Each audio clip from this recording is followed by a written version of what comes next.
Make sure you guys hit the subscribe button if you guys are enjoying the content that we're throwing up. And make sure you guys hit the like button if you enjoy the video. And yeah, let's begin.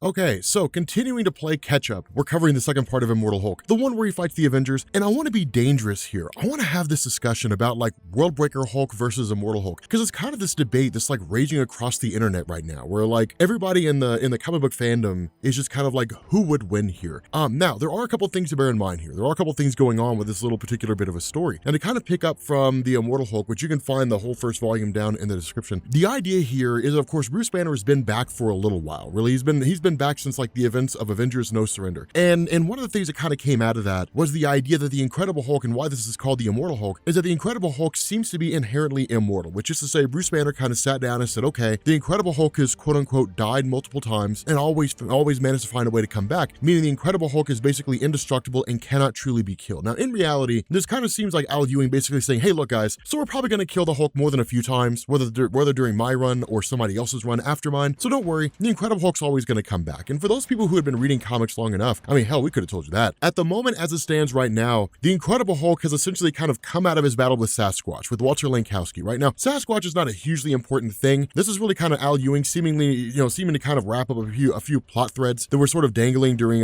towards the end of like the Incredible Hulk, going into like Secret Wars 2015, where he was basically draining off the energy of people who were gamma irradiated. It really kind of seems to be like Al Ewing sort of clearing the field, right? Like pruning the tree and just kind of making the Incredible Hulk title his own. But regardless of the circumstance, the Incredible Hulk is more amped up now than he was before. And that's really the first part of our discussion when it comes to the Incredible Hulk, really Immortal Hulk versus Worldbreaker Hulk. Worldbreaker Hulk was rage incarnate, right? Like that's basically what he was. He was pure, unadulterated, distilled rage, angry as the Incredible Hulk had ever been. But all roads lead to Rome. Achieving a certain level of strength can be done in a multitude of various ways. And the Immortal Hulk running around and draining off the gamma radiation of various people is a way to amp up his power and kind of move him up to a higher level of strength. Now, Al Ewing, up to this point, is not really explicitly stated the Incredible Hulk is on par, like Immortal Hulk is on par with Worldbreaker Hulk. That's really kind of us to sort of determine by what we see. But one of the things that's going on here is that following the events of the Incredible Hulk's fight with Sasquatch, and the fact that Lankowski had essentially been like possessed more or less, and it killed a handful of doctors, what this has done is it's led to a guy named General Fordian essentially just kind of blackmailing Alpha Flight. Now, a little bit of catch up here for those of you guys who are unfamiliar with this, because in reality, the only way you would really know is if you were reading the Captain Marvel line of stories, which after the events of Civil War II, she's really been unpopular. When it came to Carol Danvers, because she was free-floating for so long, what Marvel did is they kind of took the old Iron Fist and Power Man approach to like Alpha Flight and Carol Danvers. And what I mean by that is kind of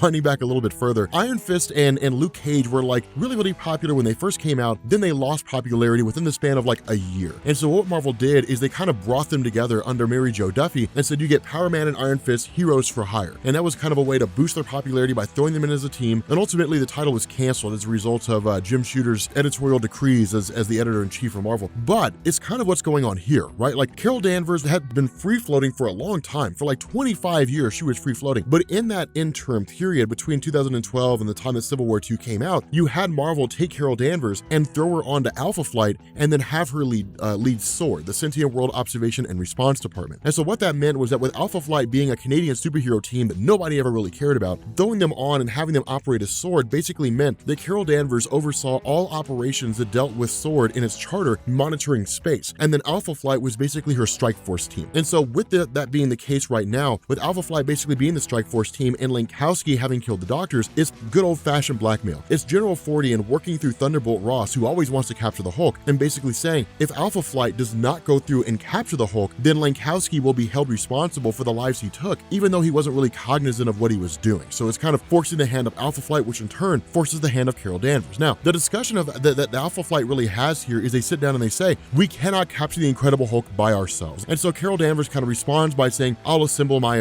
own little Avengers team. And so what she does is she gathers Iron Man with the Hulkbuster, Ghost Rider, Black Panther, Thor, Captain America, of course, and then She-Hulk. And so what they all end up doing is trying to stand their chance against Immortal Hulk. Now, in this attack, like he immediately takes the Incredible Hulk, gives Thor like a concussion with one punch. Now, Thor kind of speaks up and says like he's more powerful than he has been, but this does not mean that Thor's saying he's more powerful than he's ever been. That's a big distinction there. If you were to say he's more powerful than he's ever been, then that would supersede Worldbreaker Hulk. And we would basically be Al Ewing saying Immortal Hulk is stronger than Worldbreaker Hulk. All it means is that in the moment, Immortal Hulk is incredibly strong and incredibly durable. So again, it's kind of left to us to decide what it is that we're going to pull off. But one of the things to keep in mind here is that when Thor starts talking to Captain America, he basically says like what Earth seems to have reproduced here with the return of the Incredible Hulk is that he's essentially kind of a god. It's something close to a god, not really a god, but something close to a god. Now, the Incredible Hulk's always been on that level, right? Like the Incredible Hulk, once his strength reaches a certain point, has always been sort of god tier in terms of what he could do. Now, it doesn't mean he's on par with Galactus, right? Like the Incredible Hulk decides he wants to fight Galactus. Galactus would just phase him out of existence, and that would be the end of the Incredible Hulk, and that fight would be 5 seconds long. But when you're talking about like strength, you're talking about like Thor either relating it to himself, who is a definitive god, or somebody more powerful than he is. Now, of course, the Incredible Hulk being able to give Thor a concussion with one punch, that's no small feat. Not only that, you've got the Hulkbuster armor, which Hulk just tears apart in the blink of an eye. Now, again, that's not really a major feat here because we've seen the Incredible Hulk do that before. That's not really a major feat here. Instead, the closest indication that Immortal Hulk is on par or possibly exceeds Worldbreaker Hulk comes in the satellites that Tony Stark uses to depower him. Now, these are not the same satellites that were used during Worldbreaker Hulk. They're basically satellites composed of hard light. They basically like bombard the Incredible Hulk with UV light and essentially hit him with the power of the sun. And that's kind of what it comes down to. Of course, the Incredible Hulk loses and the immediate vicinity is totally destroyed. But what we're seeing here is Al Ewing kind of giving us tidbits of what Immortal Hulk is truly capable of, but not really giving us a fleshed out, real discussion here on the feats of Immortal Hulk. And so because of that, there's not really a lot of information to go on here. That kind of goes into the next little bit when you basically have him taken and given to General Fordian and then in turn experimented on by General Fordian scientists. They literally dismember the Incredible Hulk, right? Like they use adamantium knives and various weapons and things like that, and they basically like dissect him, chop him into pieces, but Immortal Hulk is still alive. And so again, we're seeing like higher levels of durability, we're seeing like a higher level of healing factor when it ends up turning out that the only reason why the Immortal Hulk wanted to be captured was for the sole purpose of being able to see what his own feats were, right? Because what this is Al Ewing kind of saying, even when the Immortal Hulk was resurrected and came back to life, even he himself realized he was able to do things he wasn't able to do before. How far does this go? And so in this instance where, really like this doctor kind of realizes, hey, you just wanted to see what you're capable of, Immortal Hulk shatters the glass and all his pieces start reconstituting themselves, and then in turn like reconstitute themselves around this doctor who just kind of gets like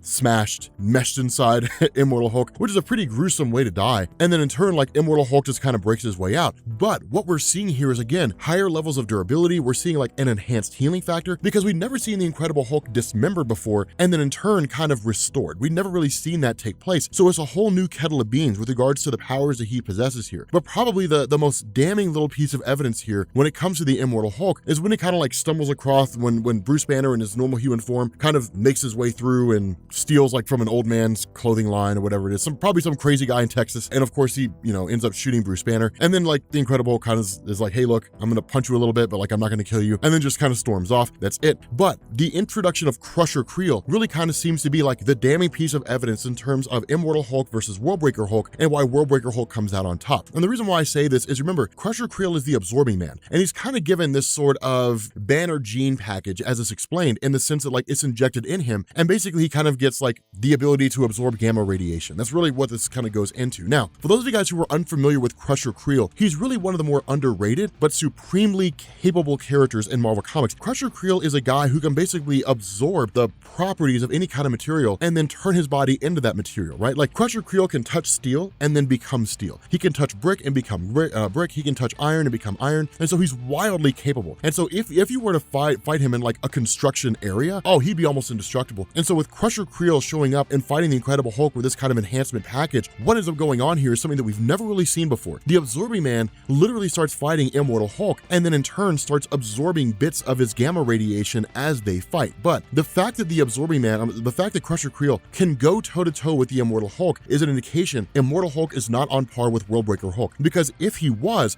this fight would have ended like that. But again, we never saw Immortal Hulk face off against Absorbing Man, so we don't really know how the two translate to each other. Not only that, there's a few variables here. The fact that the Absorbing Man can absorb bits of gamma radiation now changes everything, because as this goes through, it's one of the things where Absorbing Man gets stronger as the Incredible Hulk gets weaker, so he's literally siphoning off the Incredible Hulk's power. Now, it's kind of a cool thing here, because there's something going on behind the scenes that was not readily apparent before. When the Incredible Hulk essentially fought Sasquatch, because Sasquatch was possessed, whatever had possessed him had been passed to Immortal Hulk, when Immortal Hulk had absorbed the gamma radiation of Sasquatch. And so what this meant was that this kind of dark evil persona, which had been manifesting as Brian Banner once it passed to the Incredible Hulk, is now passing itself directly to Crusher Creel. We didn't really know what it was. Initially, it was, oh my god, the father of Bruce Banner's back, and whatever, Peter David. And it was very easy to dismiss, which admittedly I was guilty of doing. The fact remains that what we end up finding out here is that this persona is not Brian Banner. It was masquerading as Brian Banner. Instead, this is being referred to as the one below all. And this requires some explanation, as most of you have been dying for, and it seemed like nobody really did explain it. Because I watched a lot of the videos on this, and they were just kind of like, it's a thing that's happening. Moving on, I guess that's why I'm Comics Explained.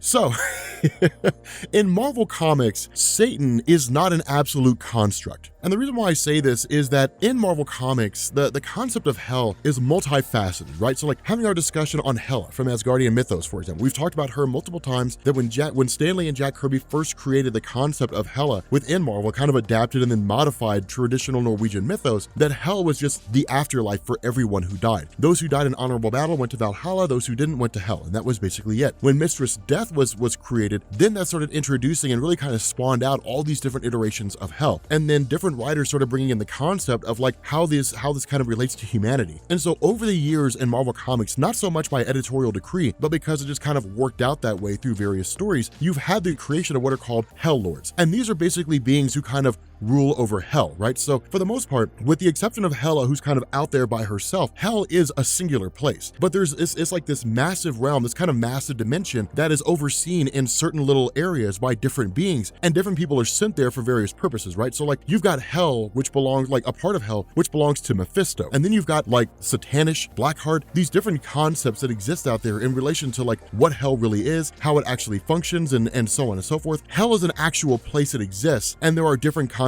with it. Now, in terms of what it is that Al Ewing's doing, because of the fact that the Incredible Hulk ends up going to hell, that Al Ewing may change that in its entirety. But that's one of the things that kind of goes on here, is Crusher Creel and this one below all popping up here kind of changes the landscape, because there's only ever been a one above all. Saying the one below all seems to introduce what is definitively the absolute Satan in Marvel Comics. But if that's true, then it would follow suit with like traditional Western Christian mythology in the sense that the one above all would be like the Marvel Comics stand in for like the God of Abraham, basically, and the one below all would be the actual Satan, like Lucifer, Morningstar, tried and true, that kind of thing, that ties into like Western traditional like Baptist Christianity, that kind of thing. So again, we don't really know exactly how this is going to play out. It's still a concept being fleshed out by Al Ewing. But because of the fact that Crusher Creel is now possessed by this one below all being, it literally manifests itself by like splitting Crusher Creel in half and just like talking through his skull. It's like the creepiest thing ever. But in the middle of this whole fight, where the Hulk US group that originally kidnapped the Incredible Hulk, or at least that Hulk was handed over to after the whole thing while he was being experimented on, they're still trying to track him down. Alpha Flight's still trying to track down the Incredible Hulk, so on and so forth. When this happens, while this whole event is going on, Immortal Hulk sees Crusher Creel running off into the distance and realizes what's happening. That what had essentially taken place when the Gamma Bomb originally went off and transformed Bruce Banner into the Incredible Hulk, what it did is it cracked open a door to another dimension. But that door never fully opened. With Crusher Creel being the absorbing man, what he can do is effectively absorb all this gamma radiation in New Mexico and then open the door all the way. And it's actually a really cool concept, because what this does is it moves Crusher Creel away from being a guy who can just absorb physical elements, and in turn like a guy who can absorb like abstract concepts, which would really move him into like god tier status, to be honest. But the Incredible Hulk sits down and says like, this door, this green door is now open, and literally Alpha Flight, the Immortal Hulk, they're all yanked in and to the other side of this green door, which is essentially the realm of the one below all. And so that's cool, because what's basically gone on here is the Incredible Hulk has been sent to hell. But let me know what you guys think about this, and I want to know your thoughts. How do you guys think the Immortal Hulk stands against Worldbreaker Hulk? Because Worldbreaker Hulk did not have the ability to absorb gamma radiation, but Immortal Hulk does. And so I'm kind of curious to see what you all think about this. But with that being said, guys, we're going to bring this video to an end. If you are new here to Comics Explained, make sure you guys hit the sub button to become part of the Rob Corps. If you guys enjoyed this video, make sure you drop a like, and I will catch you all later.